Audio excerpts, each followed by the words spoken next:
한국 방산업체 관계자가 미국 첨단 전투기와 미사일, 드론 등을 제어하는 기술을 빼돌린 혐의로 미국에서 기소된 것으로 확인됐다. 미국 에이서리 방송은 8일 두 곳의 미국 방산업체로부터 취득한 기밀 정보를 한국으로 빼돌린 혐의로 한국 방산업체 임원 박모 씨가 미 법원의 확정 판결을 앞두고 있다고 보도했다. 본지가 입수한 박 씨의 기소장에 따르면 박 씨는 2007년 9월까지 미국의 A방산업체에서 전투기의 무장체계 소프트웨어 시스템을 개발했다. 또 2007년 10월부터 2008년 10월까지 B방산업체에선 미사일 등과 관련한 소프트웨어 개발 업무를 했다. 이후 박 씨는 2011년 한국으로 돌아왔다.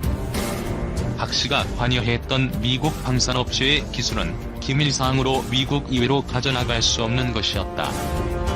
미 검찰은 박 씨가 빼돌린 기술이 미사일과 로켓, 어뢰, 폭탄을 제어하고 비행기의 정렬과 관련된 기술이라고 설명했다.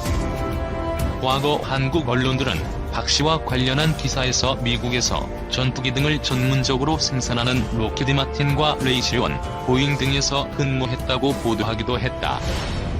특히 박 씨는 미국의 최첨단 전투기 F-22 랩터의 무장체계 소프트웨어 시스템 설계 책임자를 지냈던 것으로 보도됐다.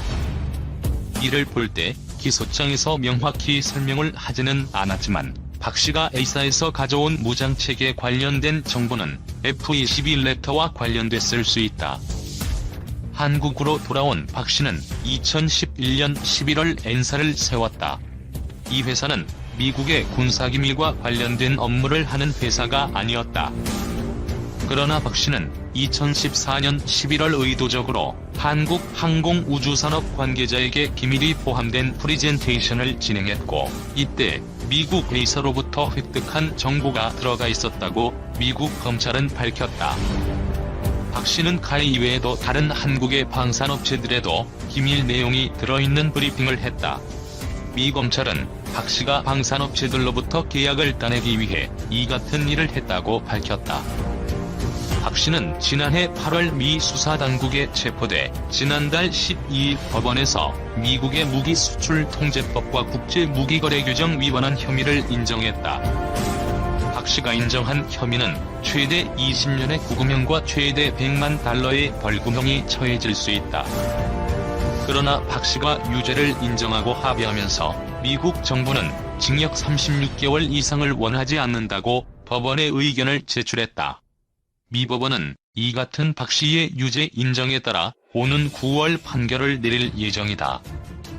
이 밖에도 VOA에 따르면 미 법원은 지난달 한국인 사업가 정모 씨가 미국의 군용 전략물자 품목을 구매해 중국 회사에 판매한 기소장을 공개하기도 했다.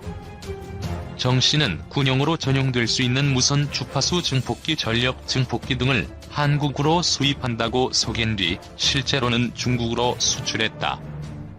이들 제품은 첨단 항공기와 레이더 제조에도 쓰일 수 있어 미리 허가를 받은 사업자만 살 수 있다.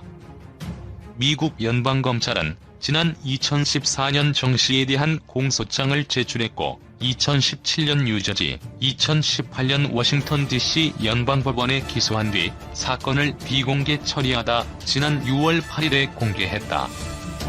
수사가 이루어진 지 6년, 기소된 지 3년 만이다.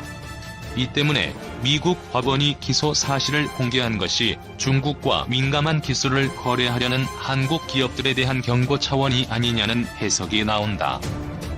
F-22는 보조 연료 탱크를 사용하지 않고도 초음속에 도달할 수 있어 더 빠르고 더 멀리 비행할 수 있습니다. 또한 항공기에는 최첨단 레이더 및 센서 시스템이 장착되어 있습니다. 조종사는 엔진을 켜고 적 항공기가 탐지하기 전에 기록적인 시간 내에 표적을 탐지하고 잠급니다. 세계에서 가장 비싼 5세대 전투기인 F-22 랩터, 1세대 스텔스 전투기인 F-22 랩터는 지상 공격, 정찰, 전자전 및 공중 우위를 차지할 수 있습니다. 풍동시험서 공개된 KF-X F-22 달맞네 한미연합군사훈련의 B-52 전략 폭격기와 B-2 스텔스 폭격기에 이어 F-22 랩터 스텔스 전투기가 투입됐다.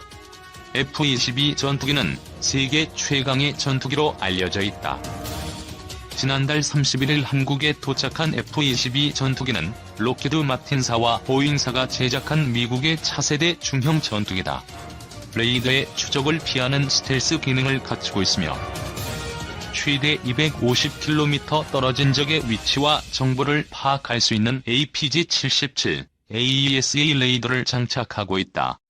최대 순항 속도는 마하 1.8, 작전 반경은 3000km 이상이다. 뛰어난 무장 능력도 갖췄다. 안남 공대공 미사일 6발, 450kg급 공대지 정밀유도 무기 2발, 사이드와 인도 공대공 미사일 2발 등으로 무장할 수 있다. 핵탄두 장착도 가능하다.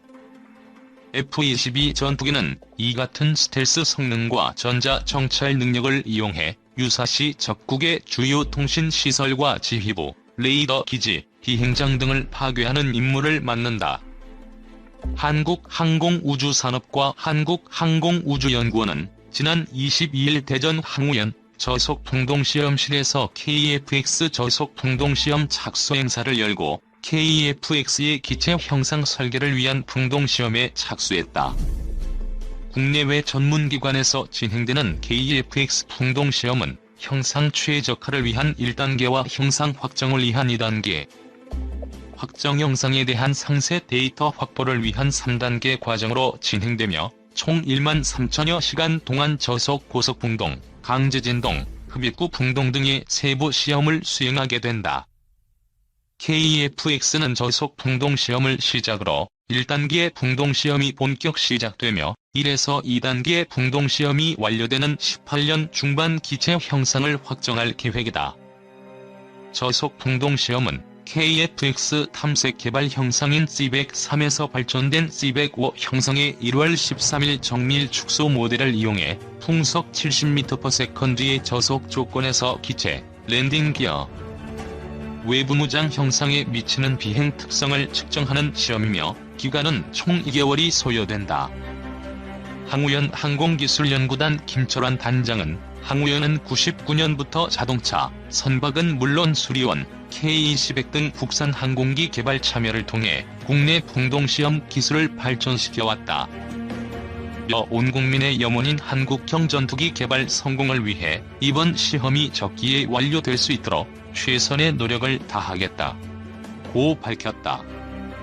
하이 고종입개발본부장 류광수 상무는 이번 풍동시험 착수로 KF-X 체계 개발이 한 단계 더 나아갔다. 10.5년이라는 긴 시간 동안 진행되는 사업인 만큼 정부 및 산학년 모두가 힘을 합쳐 단계를 철저히 준비해 반드시 개발에 성공하겠다. 고 밝혔다. 2026년 6월 완료가 목표인 KF-X 체계 개발 사업은 18년 기본 설계를 마무리하고 19년까지 상세 설계를 진행해 2021년 시제 1호기 출고, 2022년 초도 비행을 목표로 하고 있다. KF-X 스텔스 기는 이미 독자 개발돼 있다. 정홍용 국방과학연구소장, 국회 국방위 전체회의서 전격 공개, 한국 스텔스 기술, 기능 능력 확보 사실상 첫 공개 주목, 다음 달 10일 각 언론사 논설, 해설위원들 상대 현장 설명회. 정홍용 국방과학연구소 소장은 30일 한국형 전투기에 스텔스 기능이 들어간다고 밝혔다. 또 정 소장은 한국이 그동안 스텔스 기능을 독자적으로 개발해왔으며 상당 부분 개발돼 있다고 전격 공개했다. ADD가 스텔스 기술 연구와 개발을 하고 있다는 것은 이미 어느 정도 알려져 왔다. 이날 정 소장이 그걸 공식적으로 확인해준 것이다. 다만 스텔스의 어떤 기술과 어느 정도 능력을 갖고 있는지에 대해서는 군사 기밀이며 보안이기 때문에 더 자세히 공개하지 않은 것으로 보인다. 그동안 한국이 스텔스 기술과 기능을 어느 정도 개발하고 확보했다는 얘기가 꾸준히 흘러나왔다. 하지만 정부 당국자가 사실상 공개적으로 밝히기는 이번이 처음이다. 만일 한국이 독자적으로 스텔스 기술을 확보하고 KF-X에 스텔스 기능까지 입힌다면 그야말로 KF-X는 미디엄급 이상의 차세대 전투기로도 손색이 없을 것으로 예상된다. 더구나 정 소장은 스텔스 기술과 기능을 이미 우리가 상당 부분 독자 개발해 확보하고 있으며 앞으로 더욱 새로운 기술까지도 언제든지 개발할 수 있을 것이라는 가능성까지 밝혀 더욱 주목된다. 국과연이 다음 달 초 미국이 기술 이전을 거부하고 있는 KF-X의 4대 핵심 기술 국산화와 관련해 예정돼 있는 언론 설명회에서 어느 정도 수준의 독자 기술 능력과 실물, 신뢰를 보여줄지 관심이 집중되고 있다. 국과연은 다음 달 10일에는 각 언론사 논설, 해설위원들을 상대로 현장 설명회를 열 예정인 것으로 전해졌다. 정 소장은 이날 국회 국방위원회 전체 회의에 출석해 세부 사항은 공개적으로 말씀드리기 어렵지만 KF-X에는 스텔스 기술이 분명히 들어간다고 밝혔다. 정 소장은 스텔스 기능을 독자적으로 개발하고 있고 상당 부분 개발이 돼 있다면서 시대가 변하면서 새로운 기술이 개발될 여지가 있다고까지 설명했다.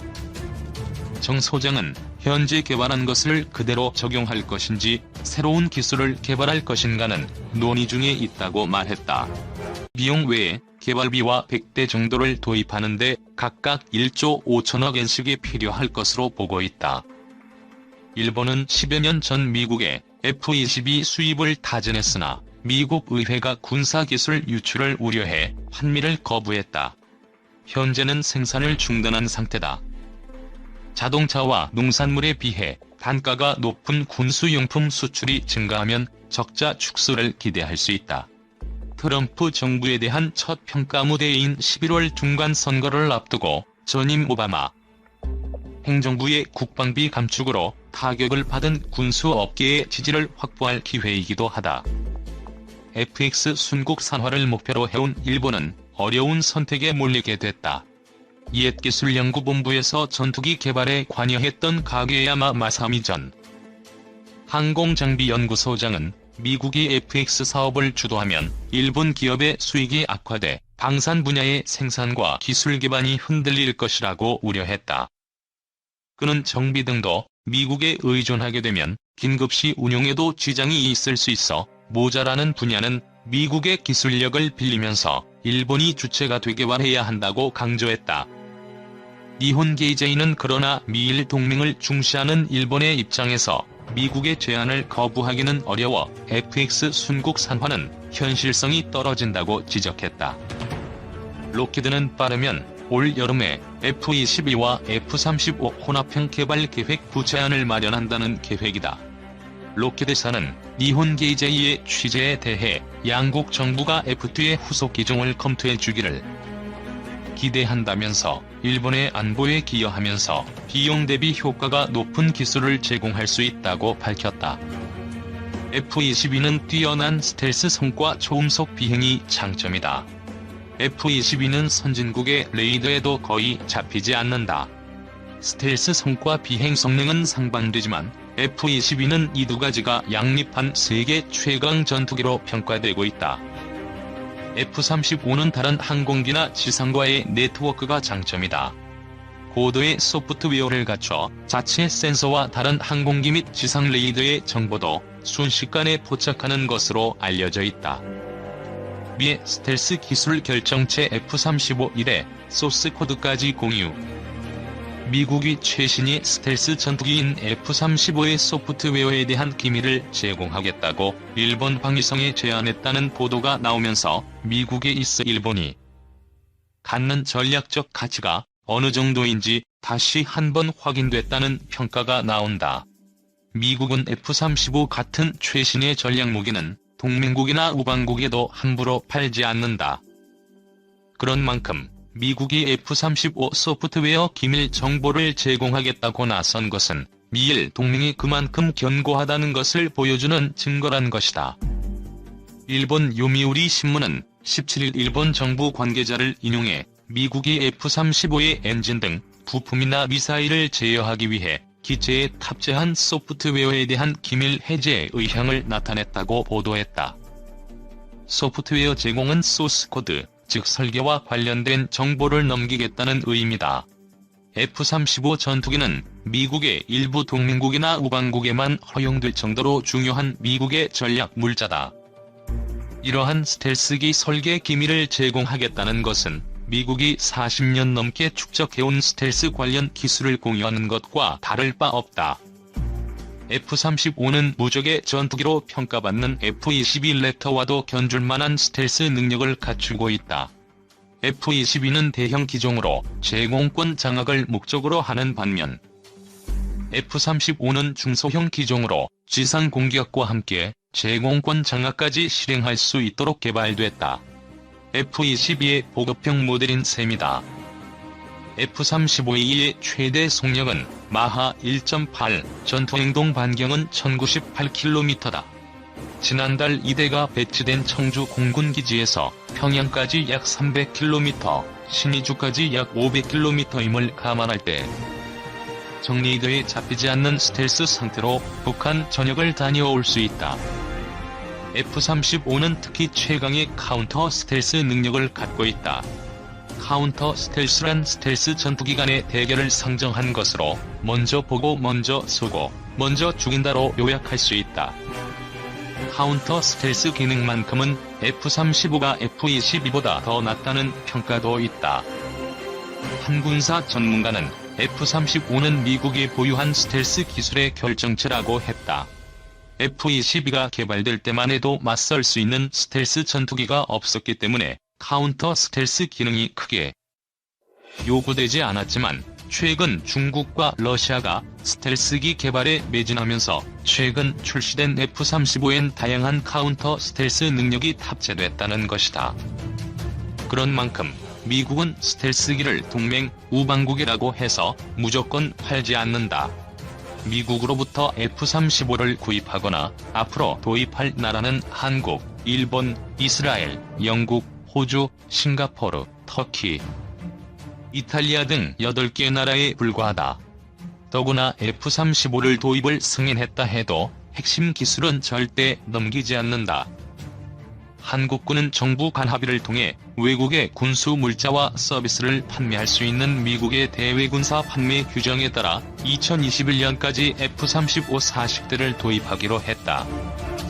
1차 인도본 2대가 지난달 청주 공군기지에 들어왔다.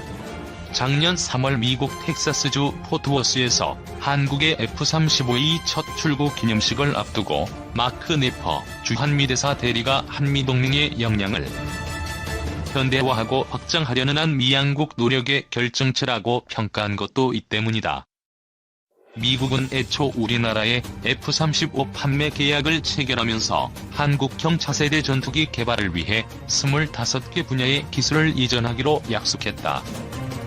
그러나 위상 배열 레이더 체계 통합과 적외선 탐색 및 추적 장비, 전자광학 표적 추적 장비, 전자전 제모 통합 기술 등 스텔스 및 탐지 관련 핵심 4개 기술의 이전을 거부했다.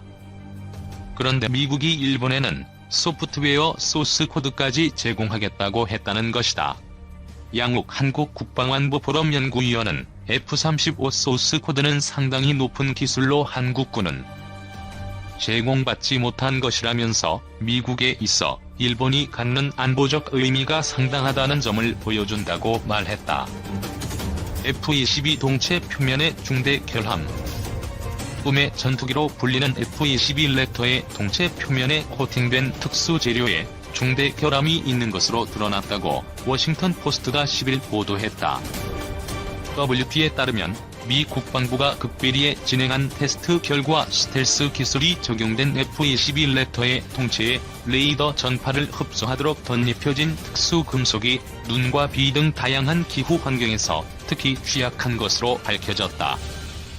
국방부의 운영시험평가실이 2004년부터 2008년까지 랩터를 테스트해 내놓은 기밀 자료에서 랩터 동체 표면에서 작은 조각들이 떨어져 나와 이를 다시 붙이고 말리는 작업에 꼬박 하루 이상이 소요된다고 밝히고 있다.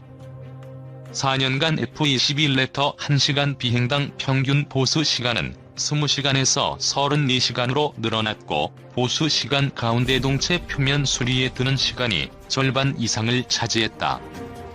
공군은 F-22의 2008년 비행 1시간당 운용비용은 44,259달러라고 밝혔다. F-22의 전신인 F-15는 운용비용은 3818달러였다.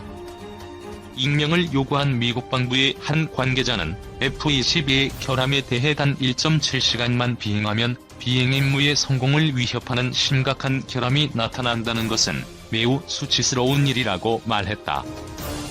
국방부의 또 다른 관계자는 30년 전 냉전 시대에 설계된 이 전투기에는 대당 3억 5천만 달러의 비용이 소요된다며 지금처럼 소규모 전쟁과 테러 세력의 위협에 대처해야 하는 시대에 랩터는 더 이상 최상급 전투기가 될 수 없다고 말했다.